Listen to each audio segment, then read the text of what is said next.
ఇక్కడ ఏమంటున్నాడు ముఖ్యమంత్రి గారు అంటే ఏళ్ల నుంచి తెలంగాణ ప్రాంతంలో 100 ఏళ్ల నుంచి భూమి చుట్టూనే పోరాటాలు జరిగాయి.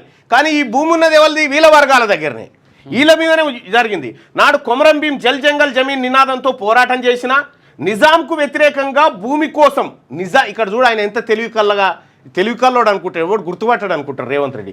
నిజాంకు వ్యతిరేకంగా భూమి కోసం భుక్తి కోసం చాకలి ఏలమ్మ దొడ్డి కొమరయ్య పోరాటం చేసి, నిజాంకు వ్యతిరేకంగా కాదు ముఖ్యమంత్రి గారు, నీ నాలెడ్జ్కో దండం కానీ, నీ తెలివికో దండం కానీ, దొడ్డి కొమరయ్య పోరాటం చేసింది, చాకలైనమ్మ పోరాటం చేసింది రెడ్ల మీద, విష్ణు రామచంద్రారెడ్డి రెడ్ల మీద.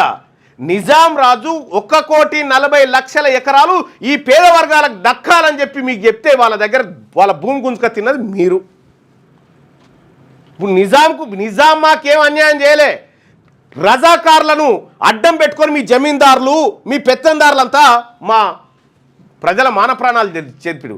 నిజాం అనేటటువంటి వ్యక్తి మాకు నిజాం సాగర్ కట్టించిండు, నిజాం షుగర్స్ పెట్టిండు, హజంజాయి మిల్లు పెట్టిండు, ఇటు జమిస్తాన్పూర్ ఇండస్ట్రియల్ ఏరియా పెట్టిండు, అజామాబాద్ ఇండస్ట్రియల్ ఏరియా పెట్టిండు, ప్రాగా టూల్సు, ఎన్ని రైల్వేసు, డక్కన్ ఎయిర్వేసు, ప్రత్యేక కరెన్సీ, హైదరాబాద్ జంట జలాశయాలు ఒక్కటే నిజాం చేసింది. నిజాం పరిపాలన కరెక్టే చేసిండు. నిజాం కిందున్న మీరే, మీ పెత్తందారులే, మీ జాగీర్దారులే దోసుక తిన్నారు తెలంగాణ ప్రజల్ని. ఇవాళ కూడా అదే చేస్తూ ఉన్నారు మీరు. నిజాంకు వ్యతిరేకంగా భూమి కోసం చేయలే, రెడ్లకు వ్యతిరేకంగా భూ పోరాటం చేసిరు తెలంగాణ. దొడ్డి కొమరయ్య కానీ